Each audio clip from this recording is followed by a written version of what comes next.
Ambassador Kreshtal had witnessed many species react to the sight of a Vorhan predator.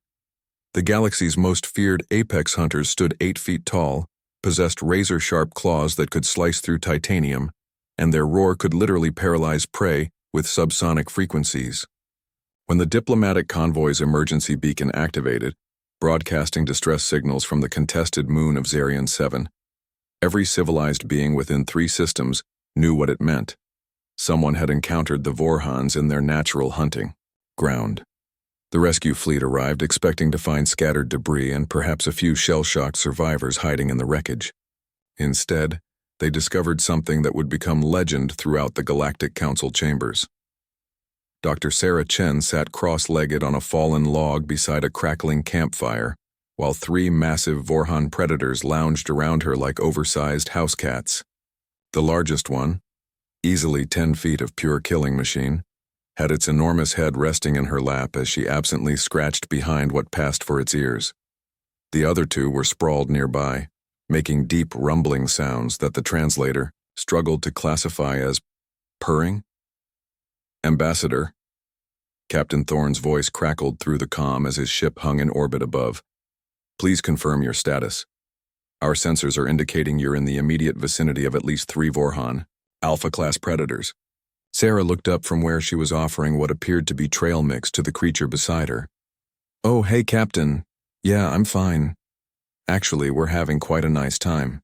Did you know Vorhans are lactose intolerant? I learned that the hard way when I tried to share my cheese crackers. The silence that followed lasted exactly 17 seconds. Captain Thorne had counted. Dr. Chen, came the careful voice of First Officer Yelark, a Centauri known for his diplomatic precision. Our xenobiology department classifies Vorhans as non-sentient apex predators with extreme territorial aggression and a dietary preference for, well, anything that moves. Oh, they're definitely sentient, Sarah replied, gently moving the massive head off her lap as she stood and dusted off her pants. Just because they don't have technology doesn't mean they're not intelligent. We've been having a fascinating conversation about hunting techniques. Apparently, they've been trying to figure out why other species taste so terrible. I explained about processed foods and artificial additives, and they found it absolutely fascinating. The largest Vorhan rose to its feet and stretched, displaying a mouthful of teeth that could have served as industrial cutting tools. Then, it did something that made every xenobiologist in the rescue fleet question their life choices. It nuzzled Sarah's shoulder affectionately. The thing is, Sarah continued, apparently oblivious to the fact that she was casual petting a creature that had once devoured an entire Rigelian survey team. They're actually quite social. Pack hunters, you know. When I crash-landed here 3 days ago, they were initially curious about me because I didn't run. You didn't run from 3 Vorhan predators? Captain Thorne's voice had risen an octave. Well, where was I going to go?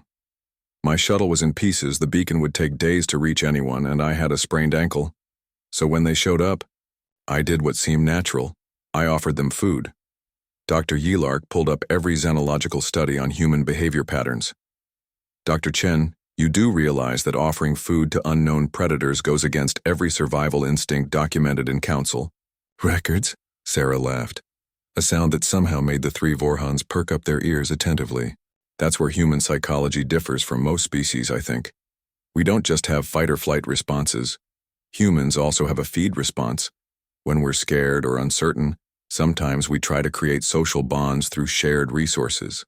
It's why my grandmother always made extra food when the neighbors were arguing, or why humans bring casseroles to funerals. One of the smaller Vorhans approached the communication device, sniffing at it curiously. Sarah gently guided it away while continuing to talk. I started with energy bars. Figured if they were going to eat me anyway, might as well find out. If they liked Terran flavors. Turns out Vorhans have incredibly sophisticated palates. They were fascinated by the concept of sweet since it doesn't exist in their natural diet. Then I showed them dried fruit and, well, she gestured to the 3 massive predators who were now sitting in an almost perfect circle around her, like attentive students. Dr. Chen, came a new voice. Dr. Vexhai, the fleet's senior xenobiologist. This is unprecedented. Our research indicates Vorhans are solitary hunters who only gather to compete for resources. Oh, They are competitive, Sarah agreed. Very much so. But they're competing for my approval now, not for prey. Watch this.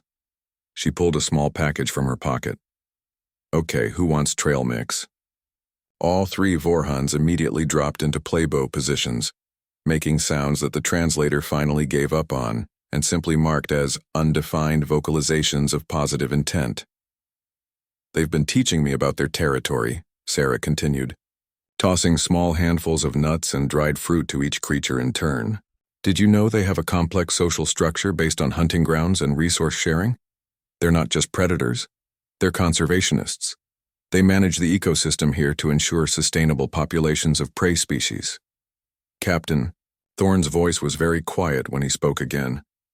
Dr. Chen, you've just revolutionized our understanding of one of the galaxy's most feared species by offering them snacks. Sarah scratched the chin of the largest Vorhan, who responded by making a sound remarkably similar to a cat's purr, if cats weighed 800 pounds and had teeth like industrial shears.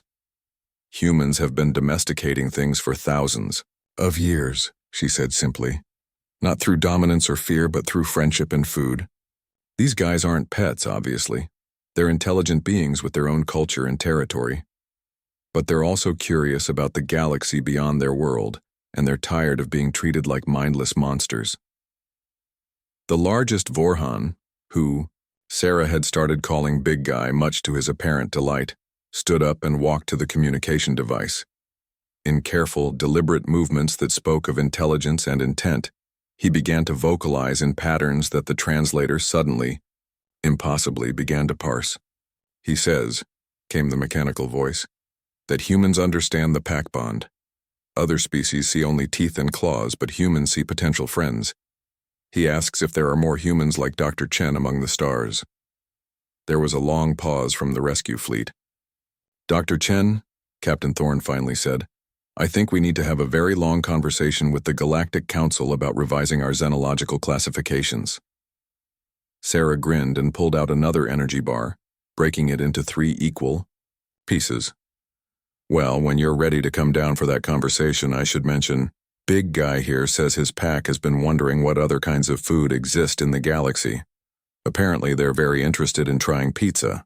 The sound that emerged from the comm channel might have been laughter, or it might have been the sound of several dozen xenobiologists simultaneously reconsidering their career choices. Above them, 3 starships hung in orbit, their crews trying to process the fact that first contact protocols might need to include a section on snack sharing. Below, a human woman sat with 3 of the galaxy's most feared predators, planning an interstellar potluck dinner, and wondering if anyone had bothered to ask the Vorhans what they thought about joining the galactic community. The predators had roared. The human had offered snacks, and the galaxy would never be quite the same.